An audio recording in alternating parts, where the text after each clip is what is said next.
Hello, everyone, and hold on to your hats because we have got an unbelievable exclusive that we have just found out. This is coming from the Daily UK Mail and from Matt Taibbi, I believe, or Taibbi, and they are publishing the internal Twitter documents, folks. This is what we have on tap for you. Stick around for the entire video because Matt Taibbi and Twitter, with Elon Musk's blessings, they are releasing the Biden files. That's right, folks, the Biden Twitter files, and we have them all for you here. We're going to go through them one by one. This might take a little bit of time, but you are not going to want to miss a second of this video. All right, so let's go ahead and start. Here it is. Tweets deleted by Twitter at the request of the Biden team do appear to be photos of Hunter smoking crack from a laptop. And the pressure is now mounting on President Brandon to explain what he knew and when he knew it. Now, here it is. Journalist Matt Taibbi Friday began publishing the internal Twitter documents. Let's go through this. So here it is, folks. Images of Hunter Biden smoking crack appeared to be in tweets that staffers, these are the staffers, folks, from Joe Biden's 2020 campaign, instructed Twitter to delete. This is coming from the government, folks. This isn't coming from, in that Twitter, they decided to do this. They're getting pressure and they're getting told by, President Biden's administration, his staff, and we're assuming, all right, this is coming from the top. All right, it's going to be found out, folks. The revelation came as Elon Musk is publishing a slew of tweets containing emails from Twitter executives involved in censoring the Hunter Biden laptop story. These were sent 10 days after the New York Post first broke the laptop. Remember what happened? They basically told the New York Post, hey, we're cutting off your account. Everything you've told about this thing, it's all a bunch of lies, all Russian propaganda. Sorry about it. And they were asked to review 5 tweets. 5, folks. There's thousands of tweets here, but these were the 5 that were problematic by the Biden team. And it goes here, more to review from the Biden team. That's a staffer's redacted correspondence a few hours later. One that assured the worker the task had been handled. So let's go here. The Washington Free Beacon investigative report, Andrew Carr said he had discovered the contents of several of the tweets. He said that 3 of the tweets, the Biden camp demanded, this is an ass, they demanded be deleted, containing Hunter Biden's porn and photos of his genitalia from the laptop. Also, he claims one of the tweets requested to be deleted but didn't see was from the actor James Wood and was about Hunter smoking crack and committing a sex act. We all know what's going on in terms of what's happening with James Woods. He's going to be filing a lawsuit against the DNC for basically clamping down on his First Amendment rights. Here's a picture. This is from there. This is Hunter Biden smoking crack, folks. This is out in the newspapers. It's out all over the place. And he's just sitting in a bathtub naked, basically. Unbelievable. And there's a man of the hour, folks. The man who has saved the First Amendment freedom rights, hopefully going on into the future here, Elon Musk. These are all the internal documents that were going on. As you said, more to review from the Biden team. And he goes, I grabbed the first one under SI. I deferred to safety on the high-profile second one. Additional reports coming from the DNC. As they said here, one of the tweets requested to be deleted by the DNC was him smoking crack, committing a sex act. A second was with Hunter Biden weighing and using drugs. Another linked to a Hunter Biden sex tape. Let's go down here now. Now, again, it says some of the tweets these tweets say don't contain any info on Hunter Biden's business dealings, just the porn. He went on to add that a second string of unconfirmed posts, one of which was shared by since suspended user, and the other was Woods, was a link to him weighing and using drugs. Now, here's Matt Taibbi. I hope I'm pronouncing that right. Look at this thread, folks, the Twitter files. Number 2, what you're about to read is the first installment in a series based upon thousands of internal documents obtained by sources at Twitter. The Twitter Files tell an incredible story from the inside of one of the world's largest and most influential social media platforms. It is a Frankensteinian tale, the Frankensteinian tale of human-built mechanism grown out of control of its designer. He goes on to say Twitter, in its conception, was a brilliant tool, enabling instant mass communication, making a true real-time global conversation possible for the first time. In the early conception, Matt goes on to write, Twitter more than lived up to its mission statement, giving people the power to create and share ideas, information instantly, without barriers. I wonder about that in the early days, but let's go ahead and take that as point. As time progressed, however, the company was slowly forced to add those barriers. Some of the first tools for controlling speech were designed to combat the likes of spam and financial fraudsters. Over time, they began to find more and more use for these tools. Outsiders began petitioning the company to manipulate speech as well. First a little bit, then more often, then continue. Now, it goes on to say, by 2020, requests from connected actors to delete tweets were routine. One executive write back, more to review from the Biden team. The reply would come back, handled. That is chilling, folks. That is absolutely chilling that the government is doing this. Look at all of these links that are going back and forth. I don't know, what is this here, guy squig status? Handled these.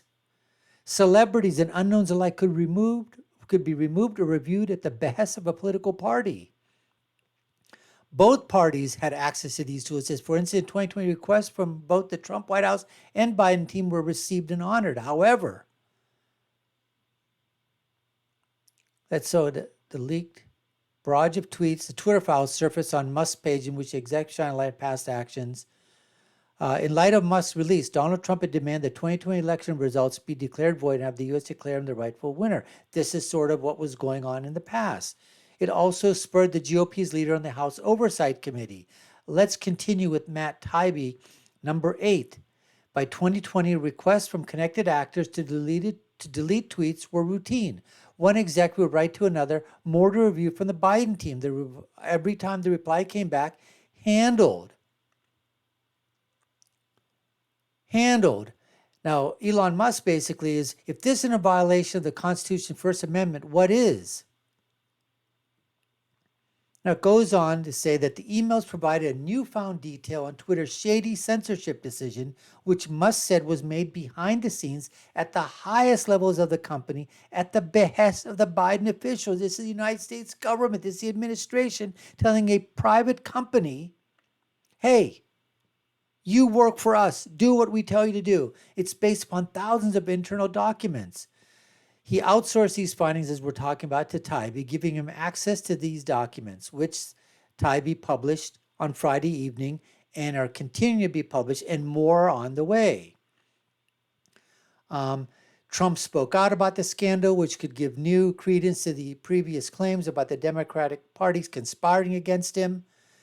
Elon Musk goes to say, Twitter acting by, this is key, folks. This is key, that Twitter acting by itself to suppress free speech, that's not a First Amendment violation because they're a private company. But acting under orders from the government to suppress free speech with no judicial review, that is. Check and mate. Checkmate.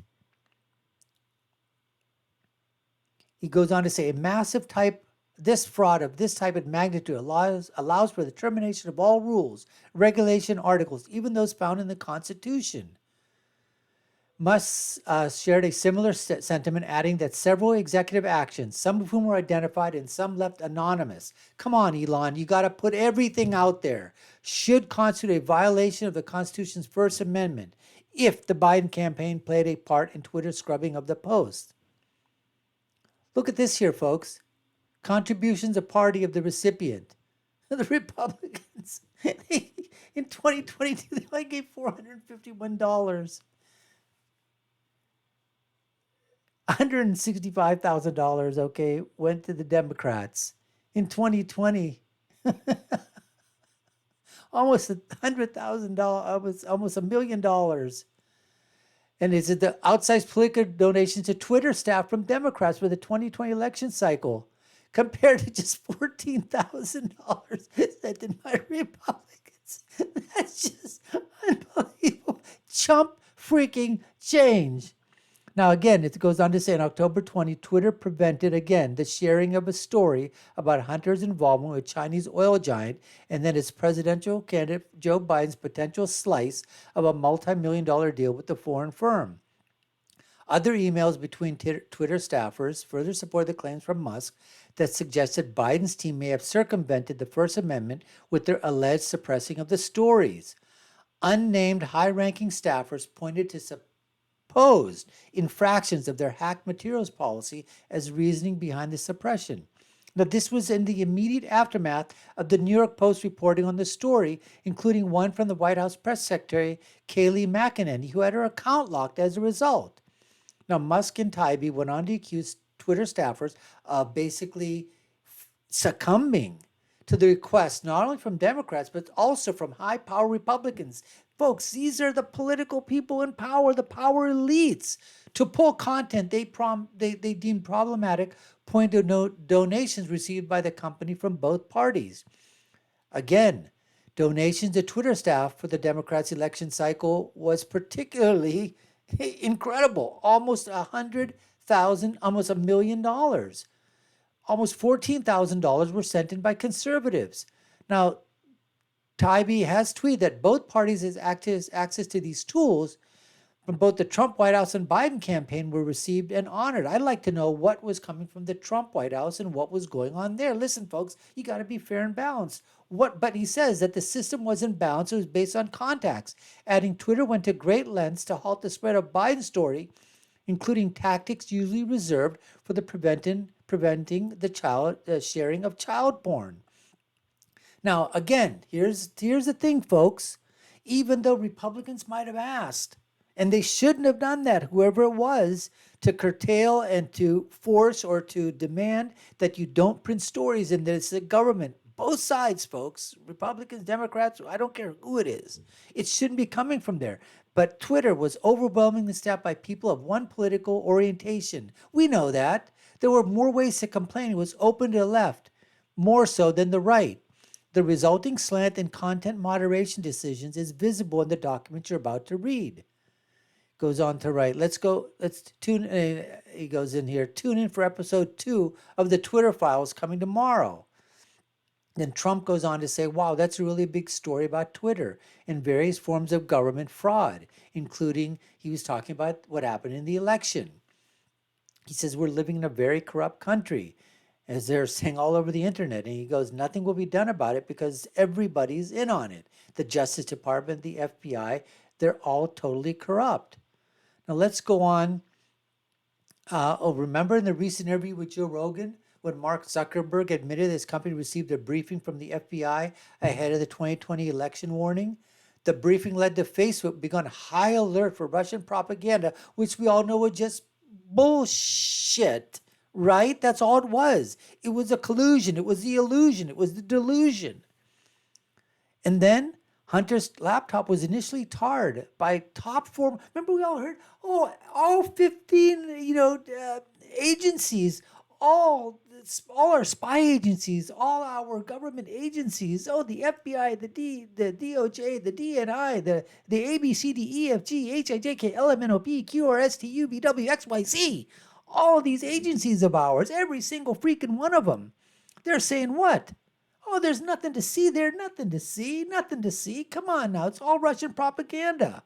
And that's exactly what happened until the DailyMail.com proved that was real. We all knew it was real. Everybody knew it was real. But guess what? We all knew that the media mafia cartels, they're always holding water for the Democratic National Committee, for the Democratic Party, for in fact, sometimes even for the Republicans as well, but mostly for the left, folks. That's what they're doing. And for Biden and the Biden administration. Here's another picture here. As we said here, was initially tarred as Russian propaganda by top former intelligence officials. What do all the intelligence officials do? They all run to what? MSLSD, the delusional network, or to CNBC, the corporation that's never been conservative, right? Or to NBC, which has never been conservative. And what do? They get hundreds of thousands of dollars to become propagandists for those alphabet channels, and they just start spewing lies and spin and propaganda out there against. They were doing it against the Trump administration, against Republicans, forming their own opinions, flat out lies that they were saying.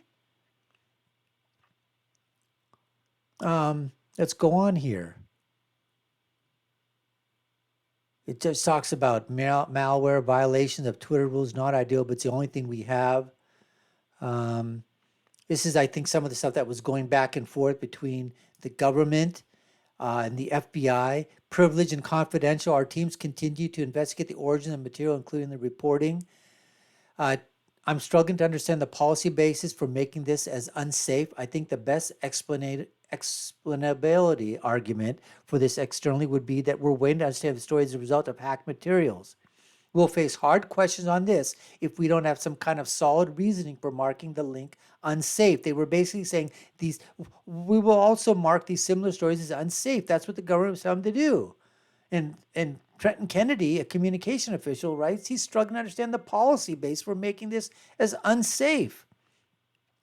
Then this is from Mike Hahn saying Kayleigh McEnany, she was locked out from her account simply for talking about the New York Post story.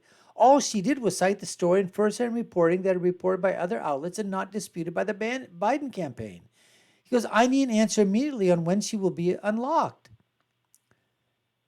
Taibbi goes on to say that Twitter's public policy executive, Caroline Strom, forwarded the email to an ops analyst at the social media company, wrote back, the user was bounced by site integrity for violating our hacked materials policy. So if they feel that you hacked a material policy, even if it's true, they can ban you. Now, at the time, they said the Biden campaign had not disputed the veracity of the material from Hunter Biden's abandoned laptop, which the DailyMail.com later authenticated using a top cyber forensic expert. They just freelanced it. One former employee told the broadcaster hacking was the excuse, but within hours, pretty much everyone realized that wasn't going to hold. But no one had the guts to reverse it. And right here, Represented Ro Khanna. He was the only Democrat, folks, the only Democrat who emailed this moron, the former Twitter head of legal policy and trust, Vijay Gaddy. Vijay Gaddy. Oh my Gaddy, I don't like this. Unbelievable, Vijay Gaddy. This is the person who was basically stepping on First Amendment rights of the American people. Saying this, and Ro Khanna was saying this is a violation of First Amendment principles, but not Vijay Gaddy, not her. Oh no, she wasn't. Everyone knew this was effed up, an anonymous ex-staffer reportedly told Taibbi. Here's one. Ro Khanna emailed former head, we're talking about that in alarm suppression story, violation of First Amendment principles. Now, another email from a DC lobbying firm contained a stark warning. Some Democrats on Capitol Hill want to see more crackdowns like the one on the Hunter Biden story, even after being reminded of Americans' First Amendment rights to freedom of speech and expression. Look at this. This is a picture of Vijay Gaddy. Look at those eyes. Look at the anger there. Look at the complete contempt that she has. And Elon Musk is somewhere here, but that's what this is right here. Glaring at Musk when he took over. Jack Dorsey, they said, was pictured last year here in Miami. They apparently said he was kept out of discussions over the Hunter Biden laptop story. Let's go on here. It talks about that even senior executives questioned the veracity of the claims that the laptop material was hacked. Former VP of Global Communications to Brandon Borman wrote, to Ian's point, can we truthfully claim that this is part of the policy? As part of our approach to addressing potentially hacked materials, we are limiting visibility of related stories on Twitter while our investigation is going on. Let's continue here. Matt Taibbi, this system wasn't balanced. It was based on contacts because Twitter was, and we talked about it, overwhelming staff by people of one political orientation. There were more channels, more ways to complain. It was always open to the left. Part one, how and why Twitter blocked the Hunter Biden laptop story. We talked about this before. October 14th, New York Post published Biden's secret emails, an expose on the contents of Hunter Biden's abandoned laptop. That was back on the 14th, 2020, a few weeks before the election. Here's a New York Post smoking gun email reveals how Hunter Biden introduced Hunter Biden and his father, then Vice President Joe Biden, to a top executive at the Ukrainian energy firm less than a year ago. Was that Burisma? Twitter took extraordinary steps to suppress the story, removing links and post warnings that it may be unsafe. They even blocked its transmission via direct message. In other words, they used tools reserved for extreme cases, what they said, example, child pornography. We talked about Kayleigh McEnany being locked out. Matt Taibbi goes on to write. We talked about this. Let's see here. And certainly you guys can go ahead and take a look at this on your own with your own time, but I just wanted to go through this here, basically. It looks like we've pretty much gone through this.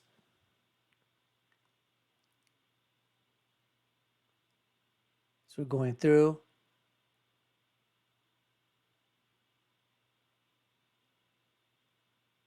And it says, again, one of these, Matt Taibbi is talking about that Roe Canada was the only Democratic official I could find in the files who expressed concerns. Not from Hillary Clinton, not from Nancy Pelosi, not from Chuck Schumer, not from any of them. All right. Now look at this here. Gaddy, right? Vijaya Gaddy replies quickly, immediately diving into the weeds of Twitter policy. Unaware Canada is more worried about the Bill of Rights. Congressman Canna, this is from Vijaya Gaddy.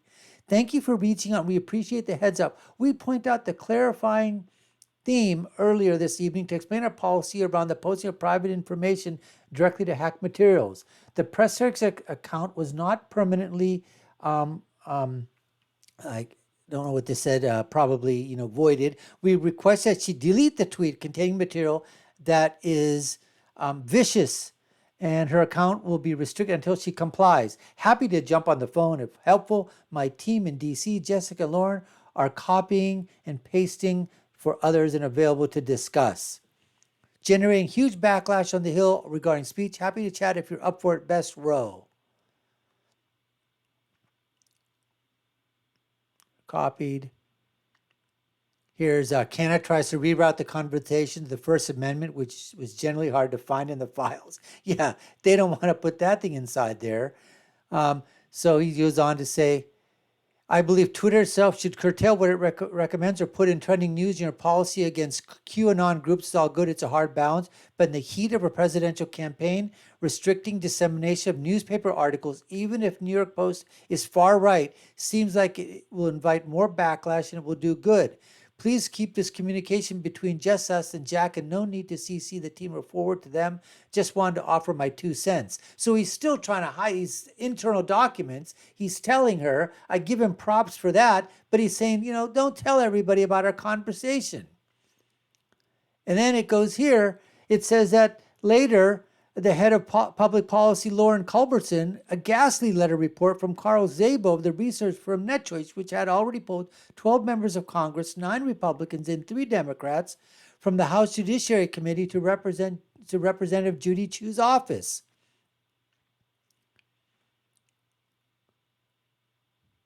And it goes on to say that if you restrict distribution material, especially regarding a presidential candidate, it's not in keeping with the principles of New York Times versus Sullivan. I say this is a total Biden partisan, convinced he didn't do anything wrong, but the story now has become more about censorship than relatively innocuous emails. It's become a bigger deal than it would have been. It is now leading to serious efforts to curtail Section 230, many of which would have been a mistake.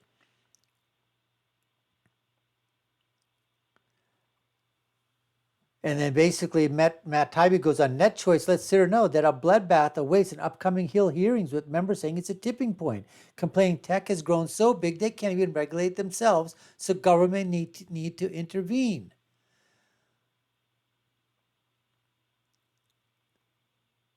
Let's go on here. And look at this, Twitter files continue. Look at this here, folks. This is all you need to see. The First Amendment isn't absolute. It's not?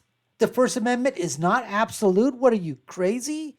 Szabo's letter contains chilling passages relaying Democratic lawmakers' attitudes. They want more moderation. And as for the Bill of Rights, it's not absolute, coming from Democrats. When pushed on how the government should act on that, consistent with the First Amendment, they demurred. The First Amendment is an absolute.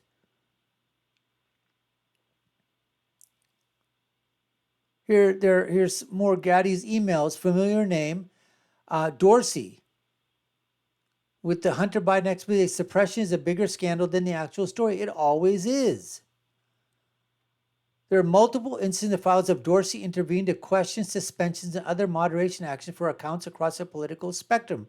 Matt Taibbi wrote again. This is so unbelievably huge, folks. Unbelievable. Let's see, I'm just trying to go through this. So let's read this. In an email a day after the story broke, one executive allegedly wrote to staff admitting that the New York Post and the Trump campaign tweets had been censored. Twitter action tweets yesterday relating to two New York Post articles that were tweeted out allegedly, including pictures and screenshots of emails from a laptop that allegedly belonged to Hunter Biden, presidential candidate Joe Biden's son. The alleged internal Twitter email shared by Taibbi said, "Our teams made the determination that the materials fall under the hack materials policy, in addition to sharing personal information, so links were actioned. As you may know, this existing policy framework was launched in 2018 to mitigate real-time harm based on hack and leak scenarios coming out of the 2016 election. In other words, they were afraid of something happening similar to what happened to Hillary Clinton. They didn't want the same thing happening now, even though they knew the truth would eventually come out, but let's hide the truth." So it says, "I know there are questions that you probably have and are also probably getting a lot of incoming from stakeholders, governmental, academics, civil society, etc. The last 24 hours certainly have been a whirlwind with lots of curves and unknowns, and we fully expect that the issues surrounding this matter will continue to swirl in the coming days. So thank you, everyone, for your patience." There's so much more on this, folks, but I just wanted to go through with it. Take a look at the thing on the Daily Mail UK yourself. We appreciate you taking the time to go through this thing. Hope you really got a bunch of information. Folks, there's going to be so much more coming out. They always dump this stuff like on the weekends, and then we got to sift through it as the week goes by. But we thank you so much for watching and listening, and I'll leave you with my final thought, folks. And you've been watching the Dr. Nasser Sheikh Show. I've been your guest host. My name is Dr. Sheikh, and if you haven't already done so, hit that subscription bell and the notification bell as well. And I'll leave you with my final thought. When you're right, you're right. And folks, this was definitely not right. And when you're left, wow, was this wrong. We'll see you again next time, folks. Take care and stay safe.